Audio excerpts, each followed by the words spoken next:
So in this video, I'm going to share 10 effective marketing strategies for 2025. Some of these you probably have not heard of, but can really provide a significant ROI for your business, whether this is an e-commerce business that you're running, a local service business. This is going to really help you to determine some of the best marketing strategies that you could use in 2025. So let's go ahead and get started with this video right now. Now, I'll start off with one that I think has the most potential going into this year, and that is going to be selective influencer marketing. Now, what I mean by this is that when people think of influencer marketing, a lot of people think they just need to go out and find a big influencer, give them a bunch of money, and then they're just going to get them tons of new customers. But a lot has shifted over the years with influencer marketing. It used to be a lot easier because people were not really sold to as much by influencers. Now things have shifted a lot, and we have influencers that are always constantly promoting new products, and consumers have kind of gotten worn down from that a little bit. So it can be more difficult,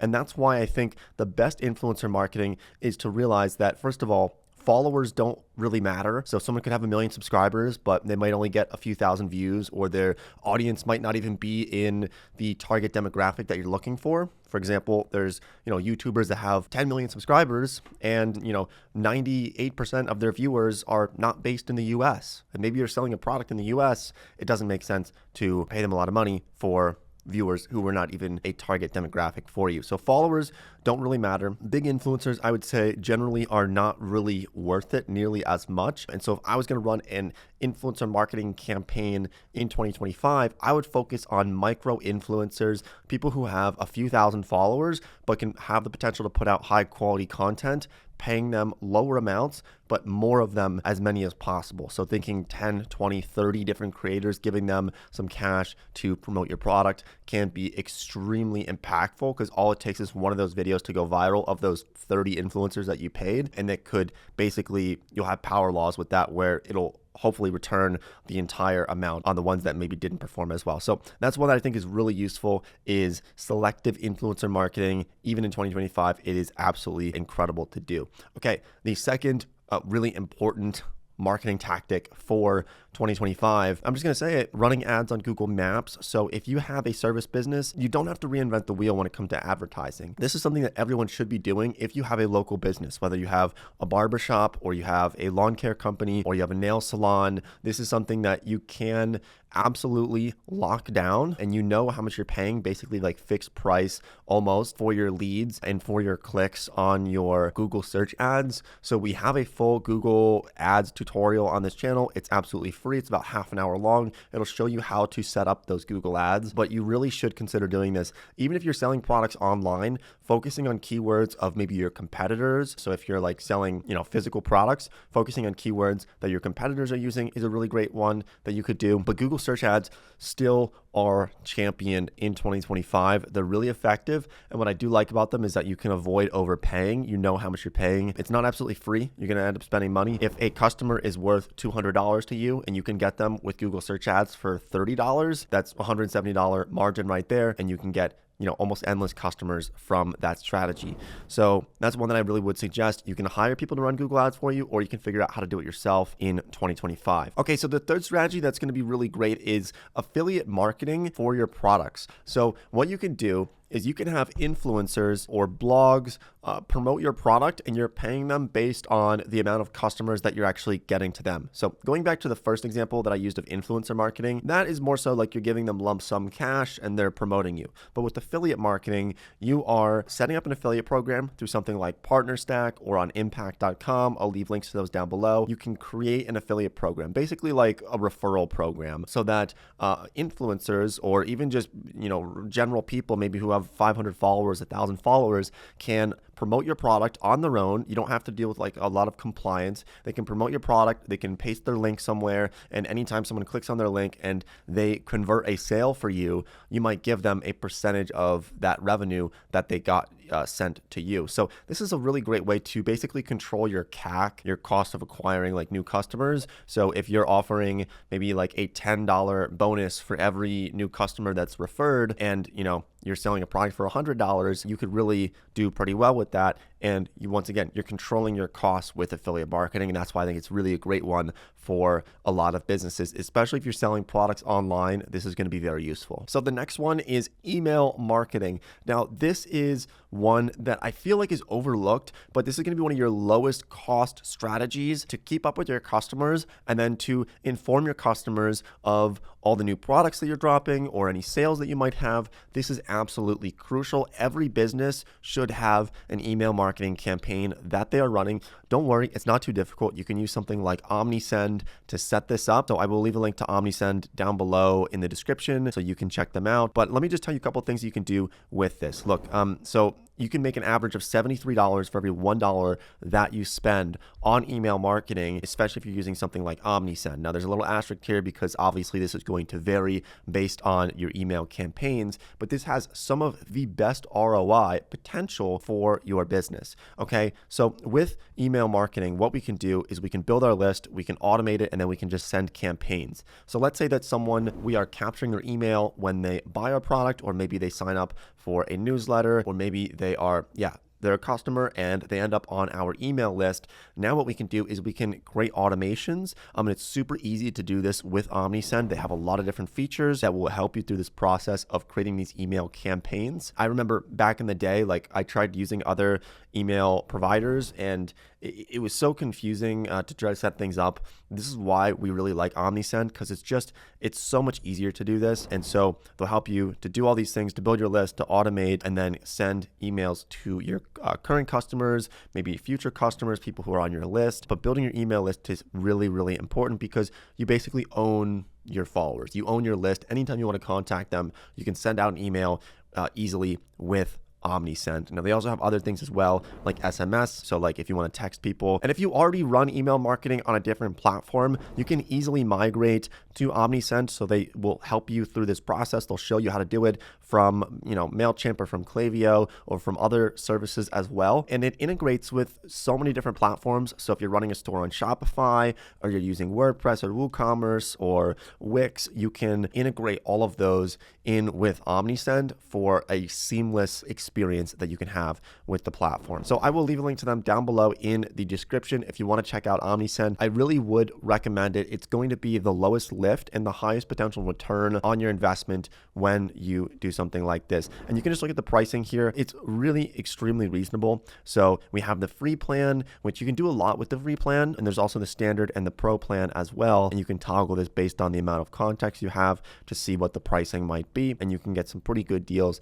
with this, where you can be sending thousands of emails per month. You have priority support 24/7, which is really great to have. And you can also have some extra help from them, from a success manager. All right, so I'll leave a link to them down below. You can check them out. I really would recommend it. Now, let's talk about the next marketing strategy that is going to be really useful this year, and that is Snapchat ads. So people overlook Snapchat ads. They think they need to do Facebook ads, Instagram ads, YouTube ads, Google ads. Yes, those are all very effective, but Snapchat ads is truly a sleeper, especially in 2025. Look, there are still hundreds of millions of people who use Snapchat every single day, and they are people who maybe they used to be kids, but now they've grown up. They have credit cards, they're able to spend money, or they have their parents' credit cards. They are consumers that are willing to spend money, and so Snapchat is one that I really would consider. I have a full Snapchat ads tutorial. It's also about half an hour long, maybe 45 minutes long, that shows you how to set up and run Snapchat ads in 2025. This is one that I would at least experiment with, and I know that they do give you some ads credits when you sign up. So once again, I'll leave a link to that down below as well if you want to start running ads on Snapchat this year. Okay, so the next strategy here that I think is really interesting is LinkedIn in-mail campaigns. So I've seen people, especially this is going to be useful for if you are running any type of B2B company, where I've seen people just from LinkedIn in-mail ads, they've been able to land millions of dollars worth of sales contracts for some of their different software companies that they are working on. And lucky for you, we also have a full tutorial on how to run ads on LinkedIn. The great thing about these ad strategies is that they are pretty predictable in terms of how much you're spending.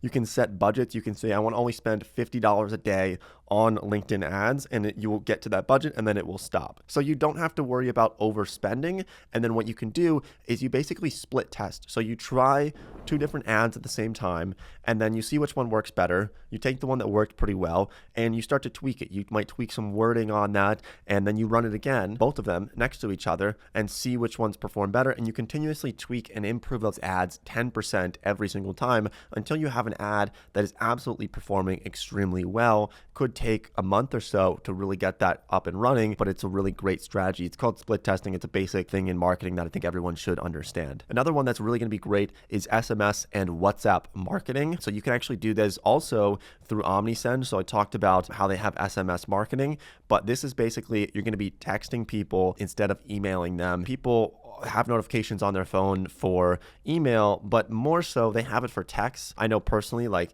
when I get an email, my phone vibrates a certain way, but when I get a text, it does like a double vibrate. And so anytime I get a text, I look at my phone, I open it. So the open rate is a lot higher for SMS marketing. You can also do things like WhatsApp marketing as well, that it can work extremely well, especially outside the United States, where a lot of people use WhatsApp instead of, just like their traditional SMS. You can do a lot of things that you can do with email marketing, but you can just do that SMS style as well. You can automate these texts.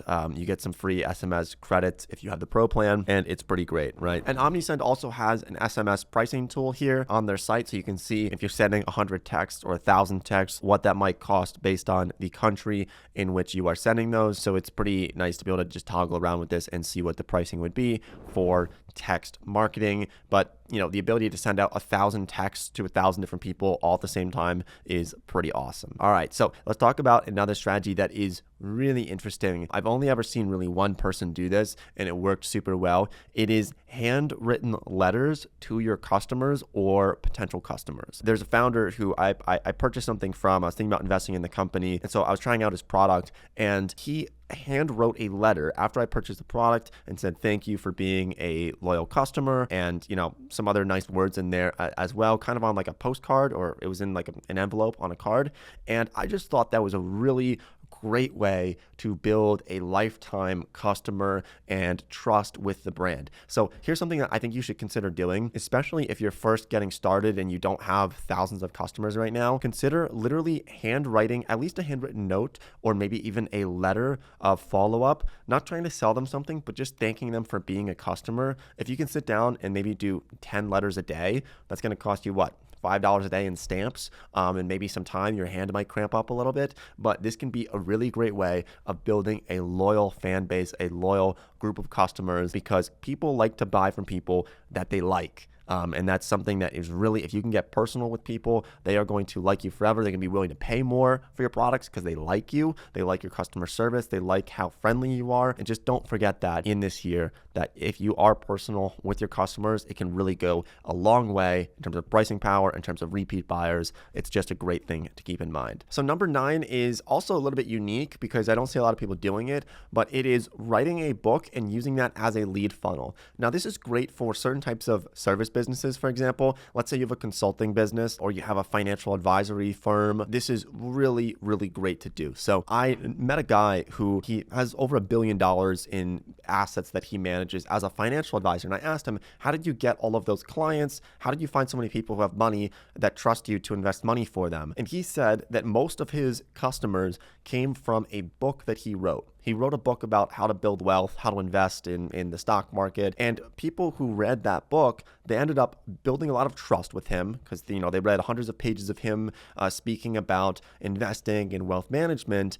And then at the end of the book, or sprinkled throughout the book, he mentioned, like, if you need help with this, you can go to my website and we can help invest your money for you. And so this book quite literally made him tens of millions of dollars for his asset management firm from a book. So think about this, like if you have any type of business that could potentially benefit and be used as like a lead funnel for this. I think of also someone like Alex Hormozy. A lot of people know him. He wrote a book called like $100 million offers or something like that. And that book was incredibly valuable for him as a lead funnel because he got so many new clients from that book because they read it, they built a lot of trust with him, and then they reached out to him and they hired him for consulting, or he bought part of their business. So that is one that I think could really work, especially for those styles of businesses. And the last one that's really going to be effective, and I'm obviously biased on this, it's going to do just organic social marketing. So if you pump out content on TikTok, on Instagram, on YouTube for your product and around your brand,